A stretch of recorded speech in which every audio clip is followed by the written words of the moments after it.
اب یہ جنگ 3 مذہب اور 3 کتابوں کی ہو کر رہ گئی ہے۔ یہودی کا عقیدہ تورا یعنی توریت پر ہے، مسلمان قرآن پہ قائم ہیں، اور عیسائی انجیل یعنی بائبل پر عقیدہ رکھتے ہیں۔ یہودیوں کا یقین ہے کہ مسیح کے آنے سے پہلے 4 کنڈیشنز ہیں جو پوری ہوں گی تبھی ان کے مسیح آئیں گے۔ آپ کو بتاتے ہیں کہ وہ 4 شرطیں کیا ہیں۔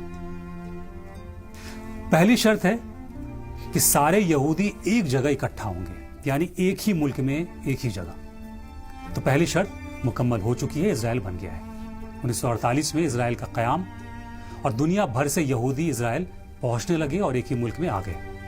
یہاں ایک اور بات اہم ہے کہ پوری دنیا میں جہاں بھی یہودی ہیں ان کے پاس ڈوئل سٹیزن شپ ہے، مطلب اگر کوئی یہودی یو ایس میں رہتا ہے، یوروپ میں رہتا ہے یا دنیا کے کسی بھی ملک میں رہتا ہے، وہ جب چاہے اسرائیل میں جا کر رہ سکتا ہے قانونی طور پر۔ اسی لیے مسیح کے آنے کی پہلی شرط تو مکمل ہو گئی ہے۔ اب بات دوسری شرط کی۔ یروشلم یہودی کے اختیار میں ہو، ان کے کنٹرول میں ہو، تو وہ بھی ہو گیا۔ آج یروشلم پوری طرح اسرائیل یعنی یہودیوں کے قبضے میں ہے۔ 1967 میں یروشلم کو پوری طرح سے قبضہ کر لیا تھا اسرائیل نے، اور وہ اسرائیل کو اپنی راجدھانی بھی مانتے ہیں۔ یہ الگ بات ہے کہ انٹرنیشنلی مانیتا نہیں ملی ہے۔ اب آتے ہیں تیسری شرط پر، وہ یہ ہے کہ 3rd ٹیمپل یعنی ہیکل سلیمانی بنے گا، اور یہ اب تک نہیں بنا ہے۔ وہ جگہ جہاں دنیا بھر کے یہودی عبادت کریں گے، جو ان کے لیے سب سے مقدس جگہ ہوگی، یہ اسرائیل کے میجر پلان میں شامل ہے۔ ظاہر ہے جو اب تک نہیں ہوا ہے۔ یہ ٹیمپل ماؤنٹ پر بنے گا، یہ وہی جگہ ہے جہاں مسجد اقصی ہے۔ اب یہ سمجھنا ضروری ہے کہ جب تک مسجد اقصی ہے اس ٹیمپل ماؤنٹ پر 3rd ٹیمپل نہیں بن سکتا۔ اسی لیے یہ جنگ بار بار ہو رہی ہے۔ اب آتے ہیں چوتھی کنڈیشن جو اور بھی خطرناک ہے۔ یہودیوں کا عقیدہ ہے کہ وار آف گوگ مگوگ ہوگا، جسے مسلمان یاجوج ماجوج کی جنگ تصور کرتے ہیں، اور کرسچن اسے ارماگیڈون کے نام سے جانتے ہیں۔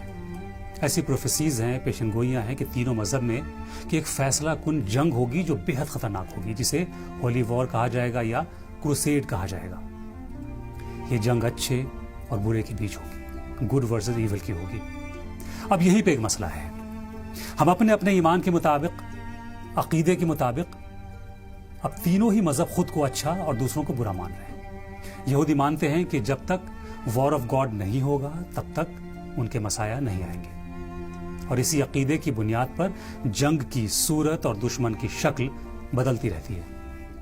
اگر آپ دیکھیں کہ اس وقت اسرائیل کے سامنے کون ہے وہ دشمن جو ان کے اور مسیح کے بیچ ہے، تو وہ ہے ایران، کیونکہ جب تک ایران کو فلسطین کی حمایت حاصل ہے تب تک 3rd ٹیمپل کی تعمیر مشکل ہے۔